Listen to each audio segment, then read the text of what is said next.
Welcome back to Yang Daily. UBI is continuing to take center stage in the national debate, and we have some new initiatives to push it over the finish line. Let's get to it.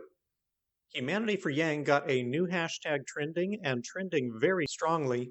Yesterday they had hashtag BailoutHumans trending #1 on Twitter, and today we are currently trending hashtag BailoutHumans now, also at #1. This is going beyond the Yang Gang. All of America is on board for emergency UBI, and they are joining in. Join us. Scott tweeted out a new UBI letter to Congress that you can join in on by doing the following, which will be in the links and the script. Text sign QXKUUT to 50409. That's the same resist bot number as we talked about before, but with a new sign code. It's super simple and fast, and it makes an impact when we all do it together. Please join us. Democratic Representatives Ro Khanna and Tim Ryan have released another bill to enact $2,000 per adult per month, $500 per child payments until unemployment drops back to pre-crisis levels, or 6 months at the minimum. The bill has 17 co-sponsors, but no Republicans so far. Trump has said that he's interested in another round of cash payments, though the language suggests he likely means more one-time payments. Income Movement put out an article arguing that we have so many disparate social justice organizations, each working in isolation and even competing with one another for supporters, that we should unite all these groups behind the effort of UBI as it achieves so many of the objectives of other social groups. I agree completely. UBI is a large-scale, fundamental social reform that does so much of what people have been fighting for decades or centuries, because it cures the fundamental causes behind them, as we've discussed before. For instance, minimum wage, unions, and all the regulations we can dream up can never fix economic exploitation, because they address symptoms, not the disease.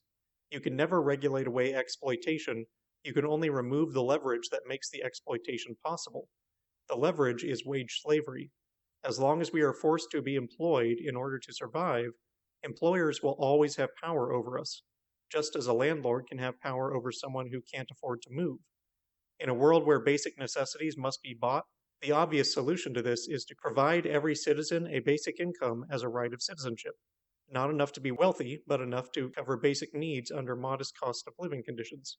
With this in place, employment is no longer forced, it is voluntary.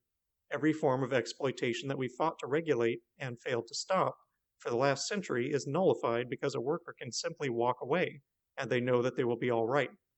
Things like minimum wage are totally redundant when it's on employers to attract workers rather than the other way around.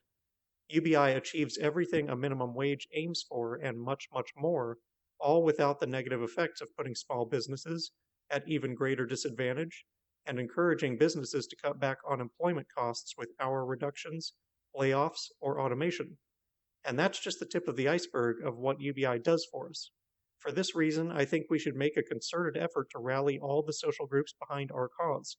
We should reach out to them on social media and lay out these points and our shared purpose, show them how close we are to achieving what they've been fighting for, and ask for their help in pushing it past the finish line. Please do whatever you can to help in that coordination.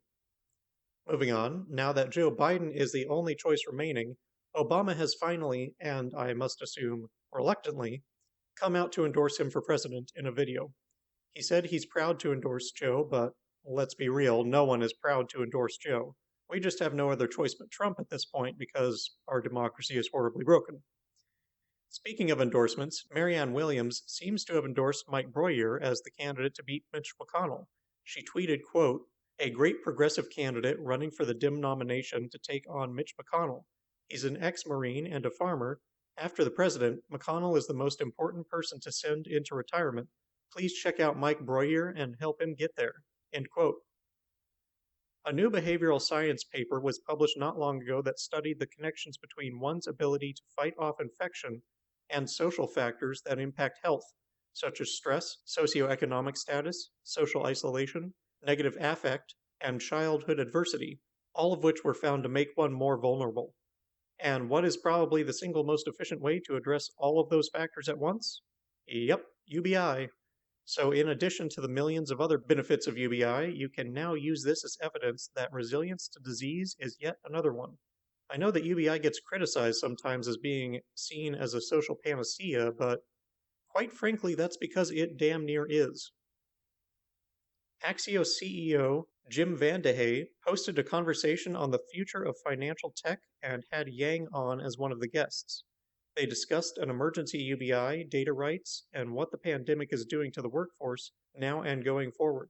It was nothing new, but you can check it out below. Yang is also appearing on the Tamron Hall show today on ABC7 to talk racism connected to COVID. He's mentioned a larger project going on with this issue, so maybe we'll hear more about that on the show. And that'll do it for today's Yang Daily. Help trend hashtag #BailoutHumans text ResistBot to send Scott's letter to Congress, add the infection research paper to your bookmarked evidence for UBI, flood all of Congress and the White House with calls, tweets, and letters, but particularly 5 calls a day, using ResistBot or Income Movement for easy contact, help us reach out to other social justice groups to unite behind UBI, print and hand out your neighborhood outreach cards, get your taxes filed or visit the IRS portal so you can get your $1,200, consult Humanity Forward, the Income Movement Aid Database, United Way, or the H3 podcast thread if you need help. Consider what we can do to push the movement forward in this critical moment and discuss with others at the local hubs and the support links. And don't forget to Yang Daily.